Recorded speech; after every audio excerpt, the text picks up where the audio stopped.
Hello दोस्तों, स्वागत है आप सबका आपके अपने यूट्यूब चैनल पंख मोर में। तो कैसे हैं आप सब? उम्मीद करता हूं आप सब बढ़िया होंगे और अपनी पढ़ाई को कर रहे होंगे। तो दोस्तों, आज की इस वीडियो हम बात करेंगे जैन धर्म की।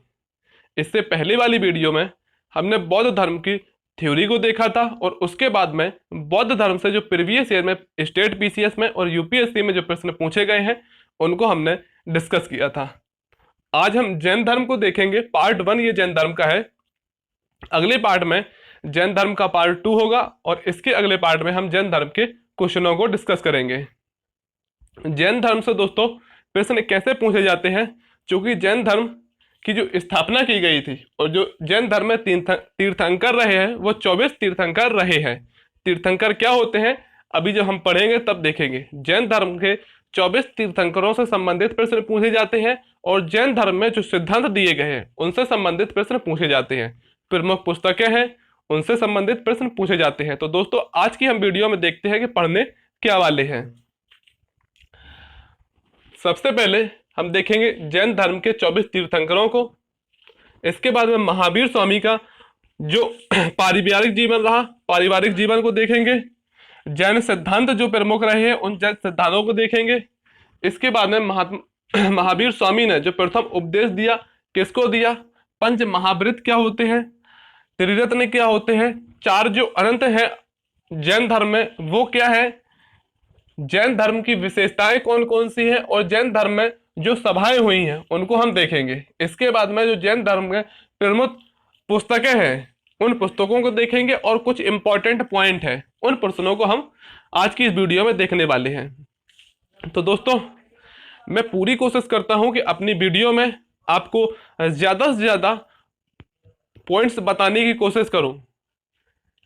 मैं अपनी नोट्स से और 2-3 बुकों को पढ़कर फिर आपको पूरी थ्योरी को लिखता हूं और इस तरीके से लिखता हूं दोस्तों कि कहानी के रूप में आप किरण से जैन धर्म को, जिस तरीके से मैंने बौद्ध धर्म को पढ़ाया, महात्मा बुद्ध के संपूर्ण जीवन को जन्म से लेकर उनकी मृत्यु तक किरण से बताया, ऐसे ही हम जैन धर्म को देखेंगे ताकि हम चीजों को ज्यादा से ज्यादा याद कर पाए और एग्जाम में जब प्रश्न बने तो हम अच्छे से कर पाए। हमारा दोस्तों सिर्फ उद्देश्य यही है कि जब एग्जाम में प्रश्न बने हमसे प्रश्न ना छूटे। तो चलिए दोस्तों शुरू करते हैं हम आज की वीडियो में जैन धर्म को। जैन धर्म, जैन धर्म का जो जैन का अर्थ होता है संस्कृत की जिन धातु से बना है और जिन का अर्थ होता है विजेता। एसएससी सीपीओ सीजीएल 2022 में पूछा गया है कि जिन शब्द का अर्थ क्या होता है, तो क्या होता है, विजेता होता है। संस्कृत की जिन धातु से बना है। अब जैन धर्म में 24 तीर्थंकर रहे हैं। तीर्थंकर दोस्तों क्या होते हैं कि जैन धर्म की जो स्थापना की गई थी वो ऋषभ देव के द्वारा की गई थी, जो कि जैन धर्म के प्रथम तीर्थंकर थे, जिसके द्वारा जैन धर्म के जैसे कि 24 तीर्थंकर रहे हैं। जैन धर्म में 24 तीर्थंकर रहे हैं और प्रथम जो तीर्थंकर हैं वो है ऋषभ देव। ऋषभ देव के द्वारा ही जैन धर्म की स्थापना की गई है। संस्थापकों को ही दोस्तों जैन धर्म में तीर्थंकर कहा जाता है। तो जैन धर्म के जो पहले तीर्थंकर है वो है ऋषभ देव। दोस्तों हमें सभी 24 तीर्थंकरों को पढ़ना नहीं है, हमें पढ़ना है जिनसे प्रश्न पूछे जाते हैं, और ना तो हम 24 प्रश्नों को 24 तीर्थंकरों को याद रख पाएंगे। तो पहले जो तीर्थंकर हैं उनका नाम है ऋषभ देव। एग्जाम में पूछा जाता है कि जैन धर्म के प्रथम तीर्थंकर या जैन धर्म के संस्थापक कौन है, तो कौन है, ऋषभ देव है। लेकिन कभी कभी एग्जामिनर करता क्या है, आपको ऋषभ देव ऑप्शन में नहीं देता है, देता है आदिनाथ या वृषभनाथ, क्योंकि ऋषभ देव का अन्य नाम आदिनाथ और वृषभनाथ है। एग्जामिनर पूछा है कि जैन धर्म के प्रथम तीर्थंकर कौन है, तो है आदिनाथ। कौन है, आदिनाथ या वृषभनाथ या ऋषभ देव। तीनों नाम ऋषभ, अन्य दो नाम ऋषभ देव के ही है। इनको भी आप याद रखेंगे ताकि जब एग्जामिनर क्वेश्चंस को घुमाए तो आप कर सकें। जैन धर्म के जो 23वें तीर्थंकर थे वो थे पार्श्वनाथ। इनसे दोस्तों एग्जाम में कई बार प्रश्न पूछे गए हैं और पीसीएस वगैरह में, खासकर यूपी पीसीएस में इससे प्रश्न पूछे ही जाते हैं। कि पार्श्वनाथ का जन्म कहाँ हुआ था, इनके पिता का नाम माता का नाम क्या था। तो दोस्तों देखते हैं कि पार्श्वनाथ का जन्म वाराणसी उत्तर प्रदेश में हुआ था। कहाँ हुआ था? पार्श्वनाथ का जन्म वाराणसी उत्तर प्रदेश में हुआ था। इनके पिता का नाम अश्वसेन जो कि काशी के राजा थे। इनके पिता का नाम था अश्वसेन जो कि काशी के राजा थे। इनकी माता का नाम था वामा। क्या नाम था? वामा। और इनको जो ज्ञान की प्राप्ति हुई थी वो आश्रम पद वाराणसी में इनको ज्ञान की प्राप्ति हुई थी। ज्ञान की प्राप्ति आश्रम पद वाराणसी में हुई थी। और इनको जो निर्वाण की प्राप्ति हुई वो समेध शिखर झारखंड की जो पहाड़ियां हैं गिरिडीह पहाड़ियों पर संलेखना की विधि के द्वारा इनको निर्वाण की प्राप्ति हुई थी। संलेखना विधि क्या होती है दोस्तों, पार्ट 2 जब हम पढ़ेंगे हम देख लेंगे कि संलेखना विधि क्या होती है। चलिए दोस्तों एक बार फिर से देखते हैं।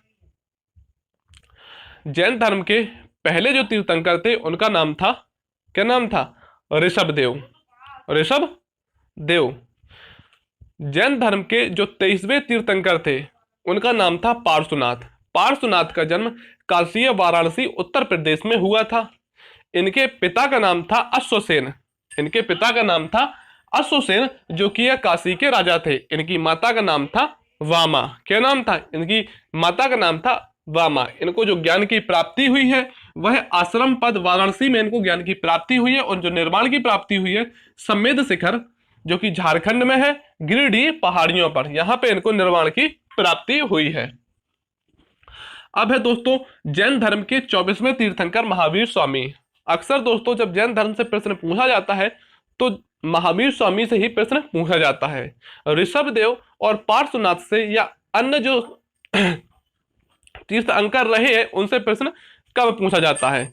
तो आज की दोस्तों वीडियो हमारी जो मोस्टली रहेगी वो महावीर स्वामी पर ही रहेगी, जिनसे हम ज्यादा से ज्यादा प्रश्नों को कर सकें।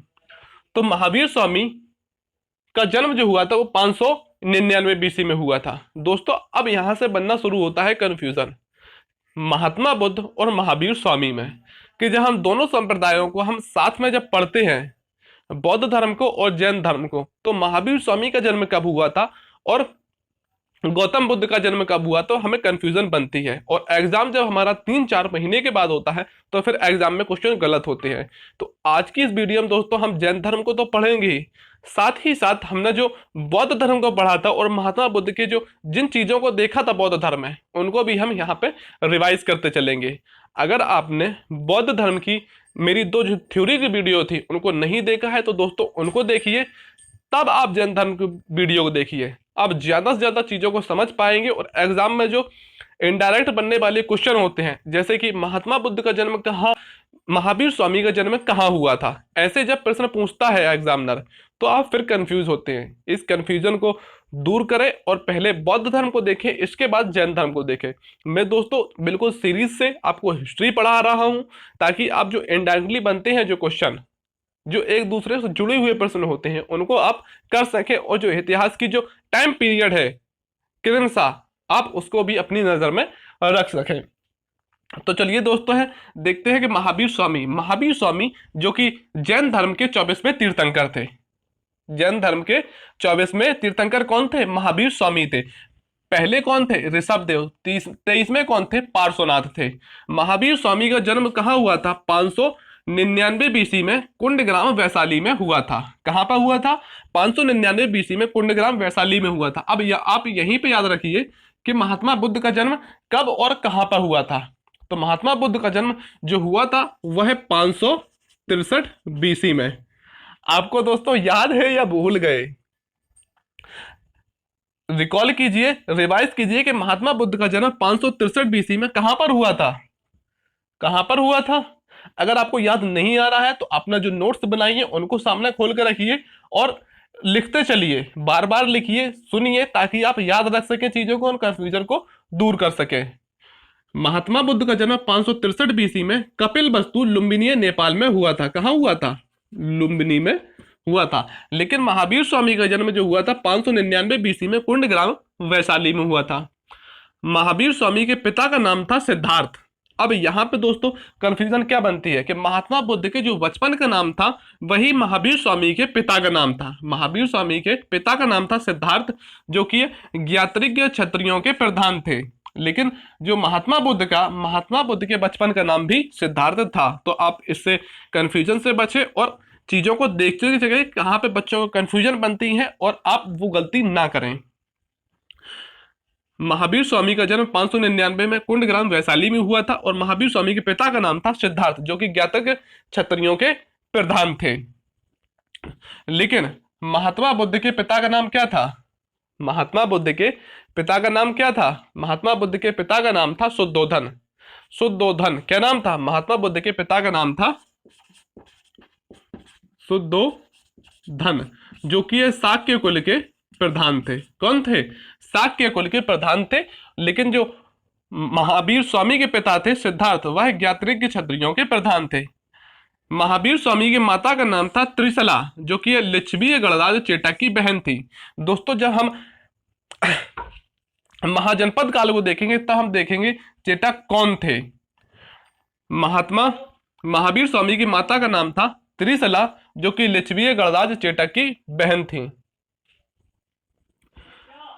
लेकिन गौतम बुद्ध की माता का नाम क्या था? दोस्तों आप रिवाइज करिए। हाँ मैं मानता हूं कि आपको कंफ्यूजन बन रही होगी, देखने में दिक्कत हो रही होगी, लेकिन इस कंफ्यूजन को आप पढ़ते चलिए और यहीं पे याद करते चलिए। महात्मा बुद्ध की माता का नाम क्या था? महात्मा बुद्ध की माता का नाम था महामाया। महामाया, जो कि एक कोलीय गणराज्य की कन्या थी। कौन थी? कोलीय गणराज्य की कन्या थी। महावीर स्वामी के बचपन का नाम था वर्धमान। लेकिन गौतम बुद्ध के बचपन का नाम क्या था? सिद्धार्थ। क्या था? सिद्धार्थ, जो कि महावीर स्वामी के पिता का नाम है।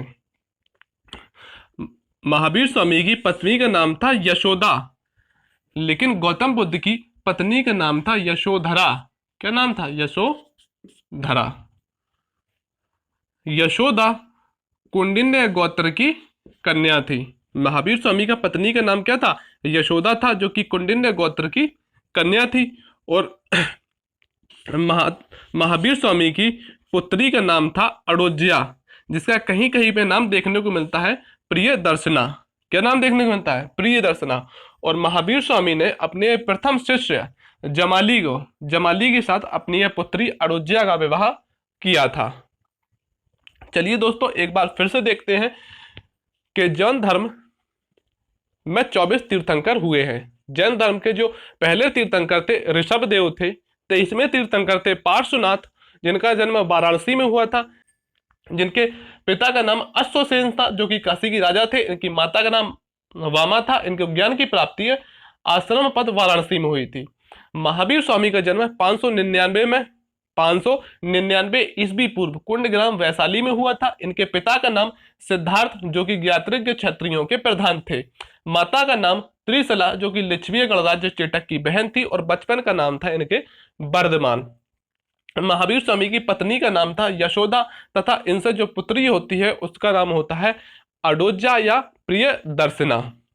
दोस्तों मैं आपको पढ़ाने को यह वीडियो 20 से 25 मिनट में जल्दी पढ़ा कर जा सकता हूँ। पढ़ाने को तो सभी यूट्यूब पे पढ़ा रहे हैं, लेकिन मेरा दोस्तों उद्देश्य यही रहता है कि अपनी वीडियो में मैं जितना बताऊं आपको किसी न किसी तरीके से उतना याद करा के जाऊं। और जहां पे अन्य बच्चों को कंफ्यूजन बनती है और एग्जाम में क्वेश्चन गलत होते हैं, उन क्वेश्चनों को आप उन गलतियों को ना करें और एग्जाम में ज्यादा से ज्यादा प्रश्नों को सही करें। अब देखते हैं हम जैन धर्म के जो प्रमुख सिद्धांत हैं।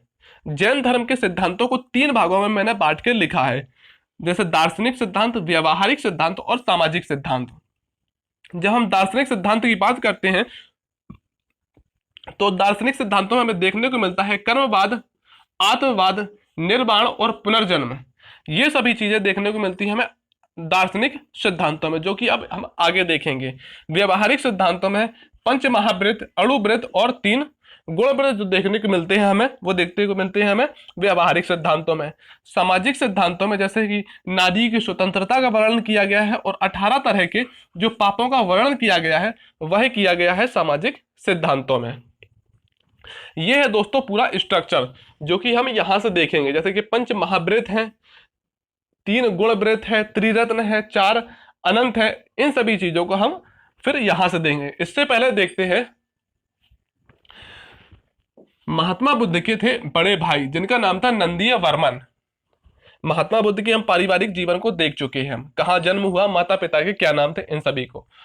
महात्मा बुद्ध के बड़े भाई का नाम था नंदी वर्मन, जिनकी अनुमति लेकर महावीर स्वामी 30 वर्ष की आयु में घर को अपने त्याग देते हैं। घर को अपने 30 वर्ष की आयु में नंदी वर्मन से अनुमति लेकर त्याग देते हैं और 12 वर्ष की कठोर तपस्या के बाद 12 वर्ष की कठोर तपस्या के बाद 42 वर्ष की आयु में, कब 42 वर्ष की आयु में जिरंबिका ग्राम में ऋजुपालिका नदी के किनारे, ऋजुपालिका नदी के तट पर एक साल वृक्ष के नीचे केवल्य अपूर्ण ज्ञान की महावीर स्वामी को प्राप्ति होती है। एक बार फिर से देखते हैं दोस्तों कि 30 वर्ष की आयु में नंदी वर्मन जो कि महावीर स्वामी के बड़े भाई थे, उनसे आज्ञा लेकर महावीर स्वामी ज्ञान की प्राप्ति में घर को छोड़ देते हैं। 12 वर्ष की कठोर तपस्या के बाद 42 वर्ष की आयु में जिरंबिका ग्राम में और ऋजुपालिका नदी के तट पर एक साल वृक्ष के नीचे केवल्य अपूर्ण ज्ञान की प्राप्ति होती है। ज्ञान प्राप्ति के बाद महावीर स्वामी केवलन अर्थात जिन निग्रंथ कहलाए, केवलन कहलाए, अर्थात यानी कि योग्य कहलाए, जिन विजेता कहलाए और निग्रंथ बंधन रहित कहलाए। ज्ञान प्राप्ति के बाद महावीर स्वामी के हमें इन नाम देखने को मिलते हैं। महावीर स्वामी ने ज्ञान की प्राप्ति के बाद प्रथम उपदेश दिया। प्रथम उपदेश जिस पुरुष का दिया उसका नाम था जमाली, और प्रथम उपदेश जिस महिला को दिया उनका नाम था चंपा, जो कि दधिवाहन की पुत्री थी। कौन थी? दधिवाहन की पुत्री थी। प्रथम उपदेश जमाली को और चंपा को दिया, चंपा जो कि दधिवाहन की पुत्री थी। पंच महाव्रत काफी इंपॉर्टेंट है दोस्तों और एग्जाम में पूछा जाता है। ये दोस्तों डायरेक्ट प्रश्न थे, आपने देखे कि पूछ लेगा एग्जामिनर आपसे कि महावीर स्वामी का जन्म कब हुआ था, कहाँ हुआ था, महावीर स्वामी के पिता का नाम क्या था, माता का नाम क्या था। ये डायरेक्ट बनने वाले प्रश्न हैं। अब दोस्तों देखते हैं कि जो इनडायरेक्टली प्रश्न बनते हैं वो किस तरीके से प्रश्न पूछे जाते हैं, जो अक्सर बच्चे गलत करते हैं। कि पंच महाव्रत, जैन धर्म में कौन कौन से पंच महाव्रत हैं? अहिंसा, सत्य, आस्तेय, अपरिग्रह और ब्रह्मचर्य। इससे प्रश्न इस तरीके से पूछा जाता है कि निम्न में से कौन पंच महाव्रत में शामिल नहीं है। आपको 4 ऑप्शन देगा जिनमें से एक नहीं होगा। अगर आपको 5 पता होंगे तभी आप आंसर को सही कर पाएंगे। अहिंसा जो महाव्रत है, अहिंसा का अर्थ होता है किसी जीव की हत्या ना करना, हत्या ना करना। जैन धर्म में जो पहला सिद्धांत है जिसको सर्वप्रथम रखा गया है वह है अहिंसा, यानी किसी जीव की हत्या ना करना, सभी को जीवन का अधिकार है। दूसरा है सत्य, झूठ ना बोलना, छल कपट ना करना, हमेशा सत्य बोलना। तीसरा जो महाव्रत है वह है आस्ते, जिसका अर्थ होता है चोरी ना करना, जिसका अर्थ होता है चोरी ना करना। और जो चौथा महाव्रत है उसका नाम है अपरिग्रह, यानी कि धन को एकत्रित ना करना, जरूरत से ज्यादा धन का एकत्रण ना करना, धन का एकत्रण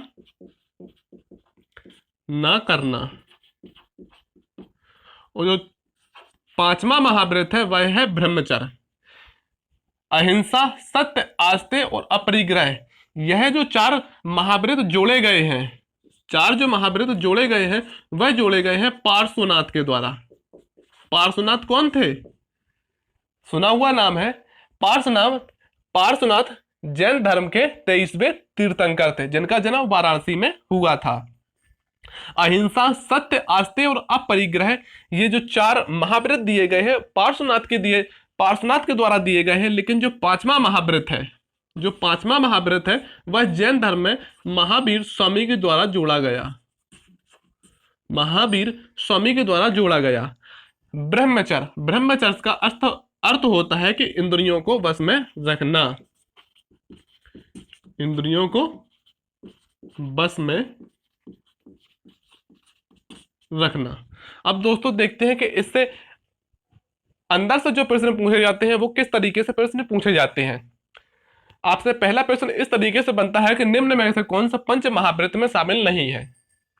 अगर आपको पांचों पता होंगे, अहिंसा, सत्य, आस्ते, अपरिग्रह और ब्रह्मचर्य।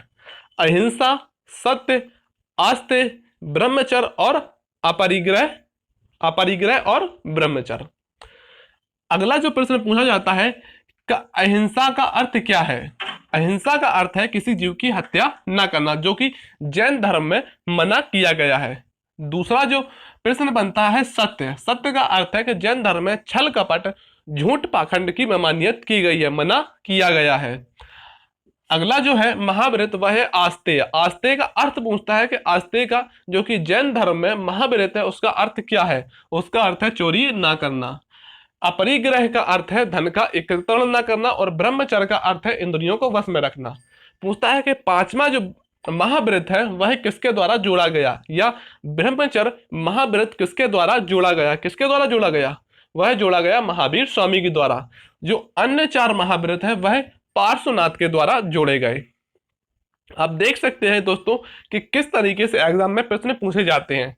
यह जो आपको 5 प्रश्न सामने दिख रहे होंगे, इनसे एग्जामिनर ना जाने कितने प्रश्न बनाता है और एग्जाम में सभी बच्चे गलत करते हैं। इसलिए मैं आपको थ्योरी के साथ साथ बताता चलता हूं कि एग्जामिनर आपसे किस तरीके से प्रश्न पूछ सकता है और पूछे भी गए हैं। चूंकि जैन धर्म में इन 5 महाव्रतों को निभाना या इनका पूर्ण पालन करना बहुत कठिन था आम जन के लिए, इसलिए बाद में 5 अणुव्रत बनाए गए। क्या बनाए गए, अणुव्रत बनाए गए, जो कि पूछता है कि जैन धर्म में कितने अणुव्रत हैं, तो 5 अणुव्रत है। दोस्तों है कुछ नहीं, बस जैसे अहिंसा है तो अहिंसा का जो अणुव्रत है वह है अहिंसा अणुव्रत। अहिंसा जो महाव्रत है, जिन बातों का वर्णन अहिंसा में किया गया था उनकी थोड़ी सी सरल बात है, थोड़ा सा ढीला करके वह लिखा गया है अणुव्रतों में।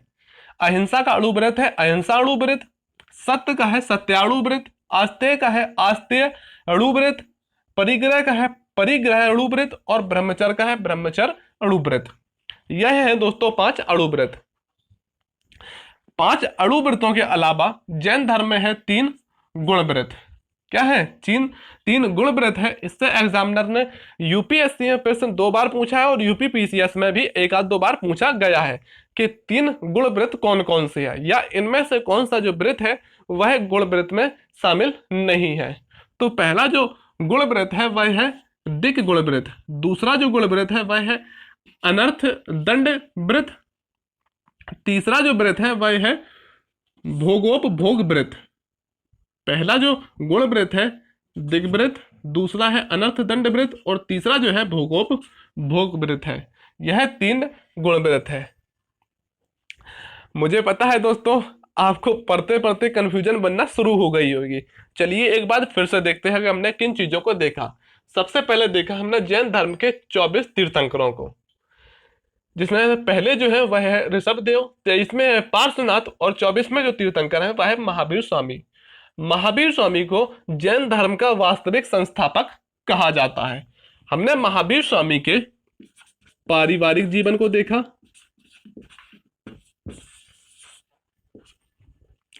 देखा, इसके बाद जैन धर्म के हमने सिद्धांतों को बांटा। जब हम यहाँ पे हम देख रहे हैं जैन धर्म के सिद्धांत, दार्शनिक सिद्धांत, व्यवहारिक सिद्धांत और सामाजिक सिद्धांत। इसके बाद में हमने देखा कि महावीर स्वामी को ज्ञान की प्राप्ति कैसे हुई और इसके बाद प्रथम उपदेश कहाँ दिया। 5 महाव्रतों को देखा हमने, 3 गुणव्रतों को देखा। अब देखते हैं हम त्रिरत्नों को। जैन धर्म के जो 3 रत्न हैं वह है सम्यक दर्शन, सम्यक ज्ञान और सम्यक चरित्र। काफी इंपॉर्टेंट है दोस्तों, एग्जाम में प्रश्न बार बार पूछा जाता है कि जैन धर्म के त्रिरत्न कौन से हैं। अब आपको लग रहा होगा कि त्रिरत्न हमने पहले भी पढ़ा है, अगर आपने मेरा बौद्ध धर्म का वीडियो देखा होगा। हाँ दोस्तों पढ़ा है आपने। बौद्ध धर्म के जो त्रिरत्न थे वह थे बुद्ध, धम्म और संघ। मेरे दोस्तों, पढ़ाने का उद्देश्य सिर्फ यही है कि मैं आपकी कंफ्यूजन से, जहां पे सभी बच्चों को बनती है जो नए तैयारी करने वाले हैं, जिन्हें पता ही नहीं चलता कि हमें किन चीजों को पढ़ना है और कहाँ पे कंफ्यूजन बनती है, क्वेश्चन गलत होता है। दोस्तों, ये बात तो एग्जामिनर को भी पता है कि बच्चे को कंफ्यूजन कहाँ बनती है, और अक्सर एग्जामिनर पीसीएस में प्रश्न वही से पूछता है। बौद्ध धर्म में जो त्रिरत्न है वह है बुद्ध, धम्म और संघ। जो जैन धर्म में त्रिरत्न है वो है सम्यक दर्शन, सम्यक ज्ञान और सम्यक चरित्र। यानी कि सही दर्शन होगा, सही ज्ञान होगा और सही चरित्र होगा। इनके अलावा जो जैन धर्म में है 4 अनंत बताए गए हैं। क्या बताए गए हैं? जैन धर्म में 4 अनंत बताए गए हैं। अनंत ज्ञान, अनंत दर्शन, अनंत वीर और अनंत सुख। मुझे लगता है दोस्तों आपको कंफ्यूजन बनना शुरू हो रही होगी। एक बार फिर से देखते हैं कि जैन धर्म में 5 महाव्रत है। कितने हैं? 5 महाव्रत है। 5 महाव्रत जो कि आम मनुष्य द्वारा नहीं पूरे किए जा सकते थे, इसलिए बनाए गए 5 अणुव्रत। क्या बनाए गए? 5 अणुव्रत बनाए गए। 5 महाव्रत और 5 अणुव्रत के अलावा है 3 गुणव्रत। 3 गुणव्रत है। इसके अलावा त्रिरत्न है। त्रिरत्न के अलावा है 4 अनंत। 4 अनंत कौन कौन से हैं? अनंत ज्ञान, अनंत दर्शन, अनंत वीर और अनंत सुख है। महावीर स्वामी द्वारा गठित संघ में 11 अनुयायी थे। यानी कि महावीर स्वामी के द्वारा एक संघ की स्थापना की गई थी जिसमें 11 अनुयायी थे। कितने अनुयायी थे? 11 अनुयायी थे। जिन अनुयायियों को कहा जाता था गणधर, जो कि पीसीएस वगैरह में कई बार पूछा गया है कि महावीर स्वामी द्वारा जिस संघ की स्थापना की गई थी, उनके जो अनुयायी थे उनको क्या कहा जाता था? गणधर कहा जाता था। 11 अनुयायियों में दोस्तों 2 प्रमुख हैं। एक का नाम है सुधर्मन और दूसरे का नाम है जम्बू। सुधर्मन जो है महावीर स्वामी के बाद जो इस संघ का जो अध्यक्ष बना, पहला अध्यक्ष बना, वह बना सुधर्मन। और जो दूसरा अध्यक्ष बना, सेकंड जो अध्यक्ष बना, वह बना जम्बू। ये दोस्तों एग्जाम में प्रश्न पूछे गए हैं। अब इसके बाद देखते हैं हम जैन धर्म की विशेषताओं को। जैसे कि हमने देखा था कि बौद्ध धर्म की क्या क्या विशेषताएं हैं, इसी तरह हम देखेंगे कि जैन धर्म की कौन कौन सी विशेषताएं हैं। जब एग्जामिनर प्रश्न पूछता है तो पूछता है कि जैन धर्म और बौद्ध धर्म की इनमें से कौन सी विशेषता नहीं है, या जैन धर्म या बौद्ध धर्म की जो विशेषताएं हैं उनको अंतर को बताइए। इस तरीके से प्रश्न पूछता है। तो चलिए दोस्तों देखते हैं कि जैन धर्म की जो विशेषताएं हैं, जैन धर्म में किन चीजों में विश्वास किया गया है या माना गया है, किनको नहीं माना गया है, जिनमें विश्वास नहीं किया गया है। तो सबसे पहले देखते हैं कि जिन चीजों को जैन धर्म में नहीं माना गया है। इसी के साथ देखेंगे कि हाँ, बौद्ध धर्म में इन चीजों को नहीं माना गया है या माना गया है। तो वे चीजें जो जैन धर्म में नहीं मानी गई है, ईश्वर में विश्वास जैन धर्म में नहीं किया गया है। क्या बौद्ध धर्म में ईश्वर में विश्वास किया गया है? नहीं किया गया है। बौद्ध धर्म में भी ईश्वर का विश्वास नहीं किया गया। यानी कि जैन धर्म और बौद्ध धर्म जो थे, कैसे थे? नास्तिक थे, ईश्वर को नहीं मानते थे। जैन धर्म में वेदों को, ज्ञान को नहीं माना गया है, वेदों में विश्वास नहीं करते थे। बौद्ध धर्म में भी वेदों को नहीं माना गया है। आत्मा में विश्वास नहीं करते थे। बौद्ध धर्म में भी आत्मा में विश्वास नहीं करते थे। मूर्ति पूजा जैसे कि हमने बौद्ध धर्म में देखा, और फिर अब हमें देखने को मिलेगा जैन धर्म में भी। बौद्ध धर्म में हीनयान और महायान में बढ़ जाता है, वैसे ही जैन धर्म जो है आगे चलकर 2 में बढ़ जाता है, एक श्वेतांबर और एक द्विगांबर। इन चीजों को दोस्तों हम कल की वीडियो में देखेंगे। अगर आज की वीडियो में हम तुम्हें सब बता दूंगा तो आपको बहुत ज्यादा कंफ्यूजन होगी और चीजें समझ में नहीं आएंगी।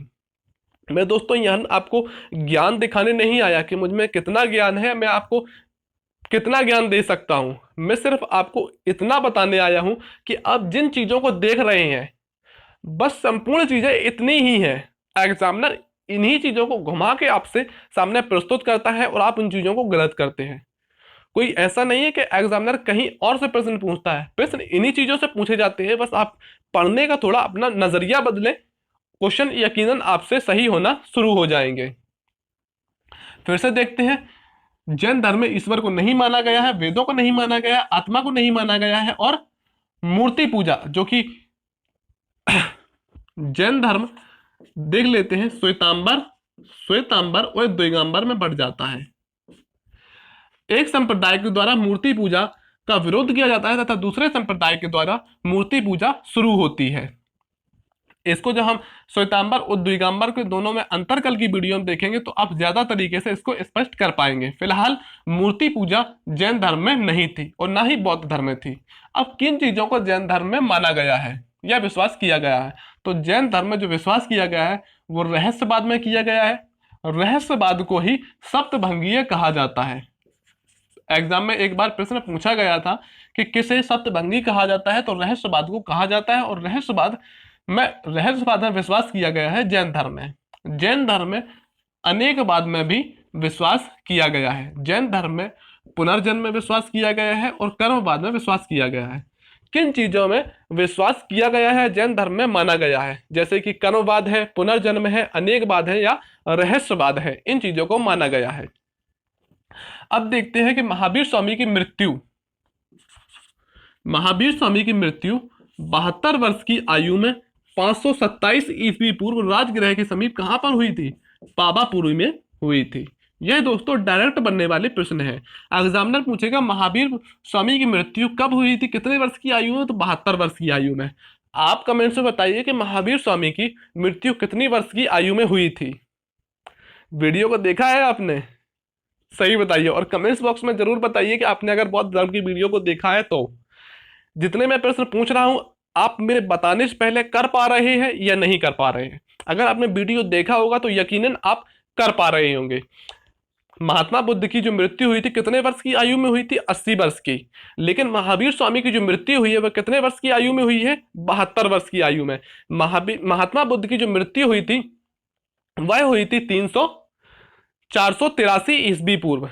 कितने? महात्मा बुद्ध की जो मृत्यु हुई थी वो 483 ईस्वी पूर्व हुई थी, 483 बीसी में हुई थी। लेकिन जो महावीर स्वामी की मृत्यु हुई है वह 527 ईस्वी पूर्व हुई है। कहाँ हुई है?